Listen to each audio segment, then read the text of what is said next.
Shalom, selamat malam. Kembali kami akan membaca firman Tuhan pada malam hari ini. Tapi sebelumnya, marilah kita berdoa dulu. Bapa di surga, kami akan membaca firman-Mu. Firman-Mu adalah pelita bagi kami, terang bagi jalan hidup kami.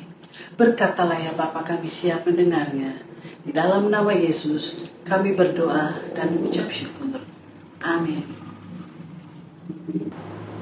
Firman Tuhan pada malam hari ini diambil dari Hakim-Hakim 1 ayat 1 sampai 20 dengan judul Keadaan Orang Israel setelah Joshua mati. Sesudah Joshua mati, orang Israel bertanya kepada Tuhan, "Siapakah daripada kami yang harus lebih dahulu maju menghadapi orang Kanaan untuk berperang melawan mereka?" Firman Tuhan, "Suku Yehudalah yang harus maju.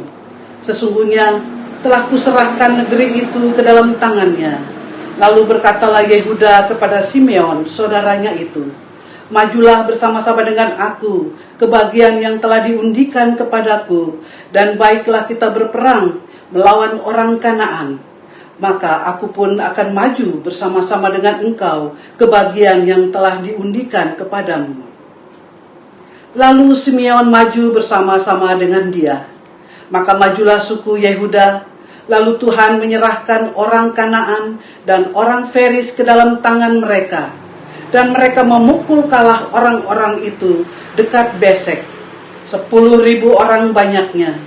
Di Besek mereka menjumpai Adoni Besek dan berperang melawan dia. Dan mereka memukul kalah orang Kanaan dan orang Feris.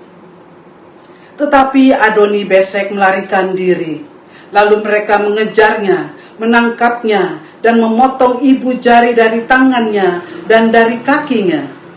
Kata Adoni Besek, "Ada 70 raja dengan terpotong ibu jari tangan dan kakinya memungut sisa-sisa makanan di bawah mejaku. Sesuai dengan yang kulakukan itu, demikianlah dibalaskan Allah kepadaku." Kemudian ia dibawa ke Yerusalem dan mati di sana. Sesudah itu Bani Yehuda berperang melawan Yerusalem, merebutnya, lalu memukulnya dengan mata pedang dan memusnahkan kota itu dengan api. Kemudian Bani Yehuda maju berperang melawan orang Kanaan yang diam di pegunungan, di tanah Negeb dan di daerah bukit. Lalu suku Yehuda bergerak menyerang orang Kanaan yang diam di Hebron.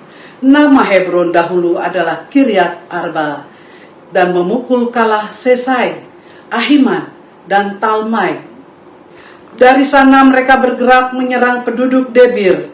Nama Debir dahulu adalah Kiryat Sefer. Berkatalah Kaleb, "Siapa yang mengalahkan dan merebut Kiryat Sefer kepadanya, akan kuberikan Aksa anakku menjadi istrinya." Dan Otniel anak Kenas adik Kaleb merebut kota itu. Lalu Kaleb memberikan Aksa anaknya kepadanya menjadi istrinya. Ketika perempuan itu tiba, dibujuknya suaminya untuk meminta sebidang ladang kepada ayahnya. Maka turunlah perempuan itu dari keledainya. Lalu berkatalah Kaleb kepadanya, "Ada apa?" Jawabnya kepadanya, "Berikanlah kepadaku suatu hadiah. Telah kau berikan kepadaku tanah yang gersang. Berikanlah juga kepadaku mata air." Lalu Kaleb memberikan kepadanya mata air yang di hulu dan mata air yang di hilir. Keturunan Hobab, ipar Musa, orang Keni itu maju bersama-sama dengan Bani Yehuda dari kota pohon korma ke padang gurun Yehuda di tanah Negeb dekat Arad. Lalu mereka menetap di antara penduduk di sana. Yehuda maju bersama-sama dengan Simeon saudaranya itu. Lalu mereka memukul kalah orang Kanaan, penduduk Sefat. Mereka menumpas kota itu. Sebab itu kota itu dinamai Horma. Selanjutnya suku Yehuda merebut Gaza dengan daerahnya, Askelon dengan daerahnya, dan Ekron dengan daerahnya.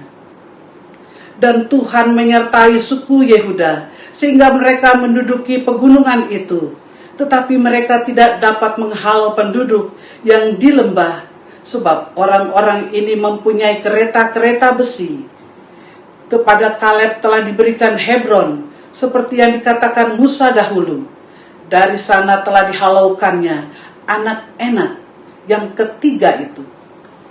Demikianlah firman Tuhan.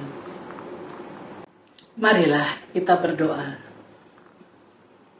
Bapa, terima kasih. Kami sudah menyampaikan isi hatimu. Terima kasih Tuhan Yesus. Terpujilah ya Bapa, kekal selama-lamanya.